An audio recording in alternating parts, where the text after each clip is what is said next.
अयोध्या में शुक्रवार को अलविदा की नमाज के समय बाबरी मस्जिद के पूर्व पक्षकार रहे इकबाल अंसारी के साथ एक बड़ी घटना घटी। इकबाल अंसारी अलविदा की नमाज पढ़ने के लिए अपने घर के समीप की मस्जिद में गए थे। मस्जिद की एक खिड़की जिसके बाहर खड़े सुरक्षाकर्मी दिखाई देते जो बंद थी, जिसे इकबाल अंसारी ने खोल दिया। इस पर वहां मौजूद आयुब उर्फ पप्पू अंसारी और उसके 3-4 साथियों ने इकबाल के साथ यह कहते हुए हाथ पाई करना शुरू कर दिए। आयुब और उसके साथियों ने इकबाल अंसारी से कहा कि खिड़की इसलिए खोल रहे हो कि नमाज पढ़ने के लिए तुम राजनीति करोगे, इसके बाद बाहर जाकर मोदी की तारीफ करोगे। हालांकि इस विवाद की खबर के बाद मौके पर मौजूद राम जन्मभूमि थाना पुलिस ने हस्तक्षेप करते हुए आयुब को पकड़ लिया और उसने ताने ले गए हैं। आरोपी आयुब और उसके अज्ञात साथी उनके खिलाफ मारपीट करने, धमकी देने और शांति भंग करने के इरादे से अपमान करने का मुकदमा दर्ज कर लिया है। अयोध्या पुलिस का कहना है कि आरोपी को शांत भंग से आरोप में चालान कर दिया जाए। दिल्ली शराब नीति से जुड़े मनी लॉन्ड्रिंग मामले में राउज एवेन्यू कोर्ट ने मनीष सिसोदिया की न्यायिक हिरासत बढ़ा दी है। कोर्ट ने मनीष सिसोदिया की न्यायिक हिरासत को 18 अप्रैल तक के लिए बढ़ा दिया है। राउज एवेन्यू कोर्ट में अब मामले में अगली सुनवाई 18 अप्रैल को होगी। इसके साथ ही कोर्ट ने ईडी से बताने को भी कहा है कि अब तक एक आरोपी द्वारा दस्तावेजों की जाँच के लिए कितना समय लगा है। बता दें कि मनीष सिसोदिया ने शुक्रवार को अपनी विधानसभा के लोगों के लिए एक चिट्ठी लिखी है। चिट्ठी में मनीष सिसोदिया ने लिखा है कि जल्द ही बाहर मिलेंगे। जैसे आज़ादी के समय सबने लड़ाई लड़ी थी, वैसे ही अच्छी शिक्षा और स्कूल के लिए लड़ रहे हैं। जेल में रहकर मेरा प्यार आप लोगों के लिए और बड़ा है। मेरी पत्नी का आप लोगों ने बहुत ध्यान रखा। सीमा आपकी सबकी बात करते हुए भावुक हो जाती है। लोकसभा चुनाव के लिए कांग्रेस ने उम्मीदवारों की एक और लिस्ट जारी कर दी है। इस लिस्ट में गोवा, मध्य प्रदेश और दादर की 6 सीटों पर उम्मीदवार के नामों का ऐलान किया है। मध्य प्रदेश की ग्वालियर सीट से प्रवीण पाठक और मुरैना से सत्यपाल सिंह शुक्रवार को टिकट दिया गया है। यह कांग्रेस की ओर से उम्मीदवार की 14वीं लिस्ट है।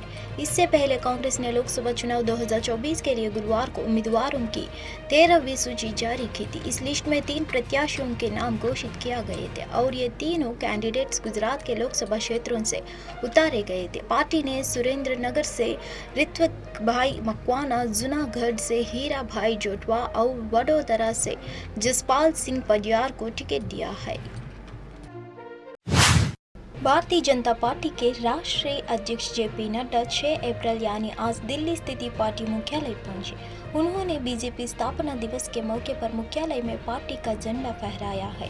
6 अप्रैल यानी आज 1980 को घटित बीजेपी आज अपना 45वां स्थापना दिवस मना रही है। जेपी नड्डा ने कहा, बसपा के स्थापना दिवस के अवसर पर मैं देश भर के सभी पार्टी कार्यकर्ताओं को शुभकामनाएं देना चाहता हूं। पीएम मोदी के नेतृत्व में आज बीजेपी दुनिया की सबसे बड़ी राजनीतिक पार्टी बन गई है। बसपा ही एकमात्र ऐसी पार्टी है जो शुरू से ही राष्ट्रवाद और सबका साथ, सबका विकास, सबका विश्वास की विचारधारा के साथ आगे बढ़ी है। पीएम मोदी के नेतृत्व में हम धारा 370 को हटाने, राम मंदिर की प्राण प्रतिष्ठा में सफल रहे। हमें संकल्प लेना चाहिए कि एनडीए 400 का अखंडा पार करेगी और इसे हासिल करने के लिए पूरी ताकत से काम करेगी। पार्टी के करोड़ों कार्यकर्ताओं को आज के स्थापना दिवस की शुभकामनाएं देता हूं, उनको साधुवाद भी देता हूं और इस शुभकामना के साथ हम आगे 2024 के चुनाव के लिए संकल्प और आह्वान भी उनको करता हूं। आज भारतीय जनता पार्टी जिस मुकाम पर आदरणीय प्रधानमंत्री नरेंद्र मोदी जी के नेतृत्व में पहुंची है, उस यात्रा में 4-4, 5-5 पीढ़ियां खप गई और उनके तप के कारण, उनके योगदान के कारण, उनकी तपस्या के कारण, जो उन्होंने वैचारिक अधिष्ठान के लिए खून पसीना एक किया, उस कारण से आज प्रधानमंत्री मोदी जी के नेतृत्व में भारतीय जनता पार्टी दुनिया की सबसे बड़ी पार्टी बनी है।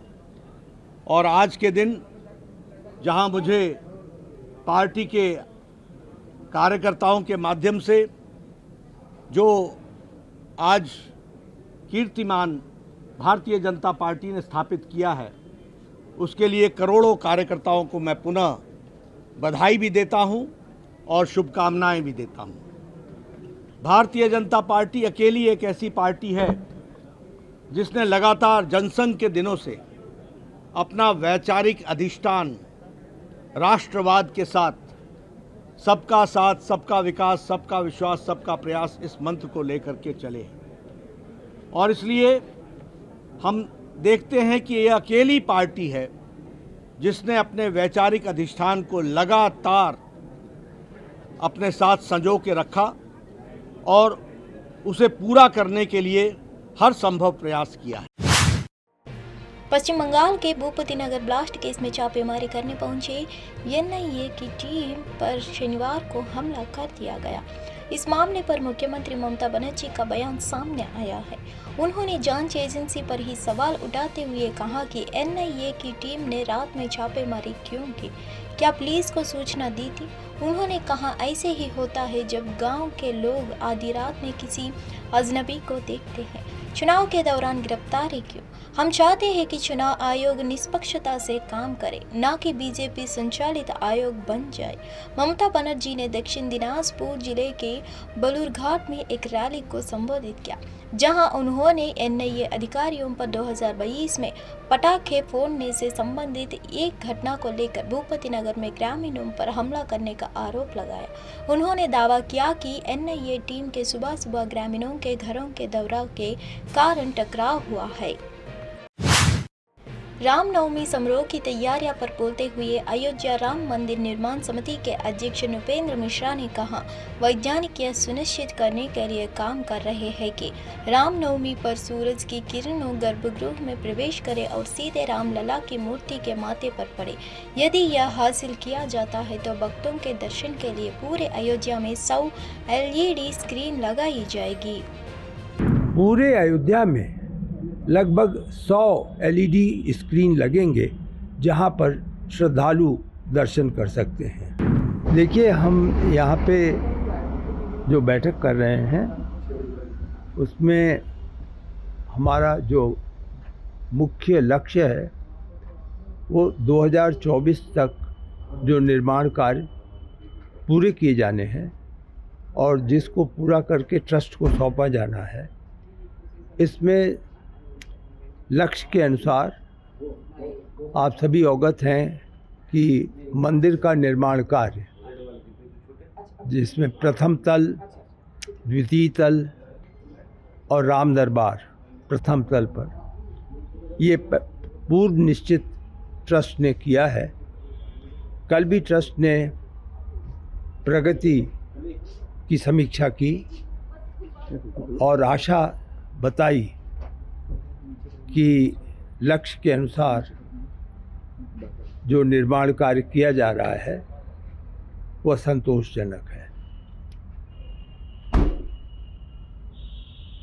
कुबेर टीला पूर्ण हो चुका है। सप्तमंडल की आधारशिला जो फाउंडेशन कहते हैं उसकी खुदाई पूरी हो चुकी है और निर्माण कार्य उस पर चालू है। सबसे बड़ी चुनौती आप नेता संजय सिंह 6 अप्रैल यानी आज दिल्ली एक्साइज पॉलिसी मामले में सुनवाई के लिए दिल्ली के रोज एवेन्यू कोर्ट पहुंचे। संजय सिंह को इससे पहले 2 अप्रैल को दिल्ली एक्साइज पॉलिसी घोटाले से जुड़े मनी लॉन्ड्रिंग मामले में सुप्रीम कोर्ट ने जमानत दे दी थी। संजय सिंह को पिछले साल अक्टूबर में Delhi excise policy money laundering मामले में ईडी ने गिरफ्तार किया था। हाल ही में मुख्यमंत्री अरविंद केजरीवाल को भी गिरफ्तार कर 15 अप्रैल तक न्यायिक हिरासत में भेज दिया गया था। इस मामले में मनीष सिसोदिया भी न्यायिक हिरासत में है।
प्रधानमंत्री मोदी ने शनिवार को सहारनपुर से चुनावी शंखनाद किया। पश्चिमी यूपी पीएम मोदी ने विपक्ष पर जमकर हमला बोला। पीएम मोदी ने राम से मंच पर पहुंचकर अपना संबोधन शुरू किया।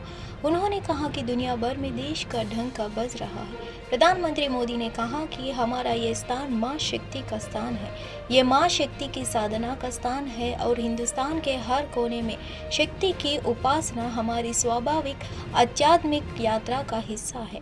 हम वो देश है जो कभी भी शक्ति उपासना को नकारते नहीं है, लेकिन ये देश का दुर्भाग्य है कि विपक्षी गठबंधन के लोग चुनौती दे रहे हैं कि उनकी लड़ाई शक्ति के खिलाफ है। जिन जिन लोगों ने शक्ति को नष्ट करने का प्रयास किया है, उन सब का क्या हाल हुआ है इतिहास और पुराणों में अंकित है। कांग्रेस की पूर्व अध्यक्ष और वरिष्ठ नेता सोनिया गांधी ने शनिवार को केंद्र की नरेंद्र मोदी सरकार पर जमकर हमला किया। उन्होंने कहा कि हमारा देश पिछले 10 साल से एक ऐसी सरकार के हवाले है जिसने महंगाई और बेरोजगारी के अलावा कुछ नहीं दिया। इस सरकार ने आम लोगों पर अत्याचार किया है। यह देश सिर्फ चंद लोगों की जागीर नहीं है, यह देश हम सब का है। हमारे महान पूर्वजों ने कठिन संघर्ष के बदौलत स्वाधीनता दिलाई। अन्याय के खिलाफ हम लोग लड़ते रहेंगे। राष्ट्रीय जांच एजेंसी के अधिकारियों की टीम 6 अप्रैल यानी आज 2022 में हुई विस्फोट की घटना के कथित आरोपियों को गिरफ्तार करने के लिए भूपति नगर गई थी। उनकी यात्रा के दौरान एनआईए टीम के वाहन को कथित तौर पर भीड़ द्वारा ईंटों से निशाना बनाया गया था, जिसका परिणाम स्वरूप विंडशील्ड टूट गई थी। इससे पहले आज एनआईए की टीम विस्फोट की घटना की जांच के लिए भूपति नगर में एक टीएमसी नेता के आवास पर गई है।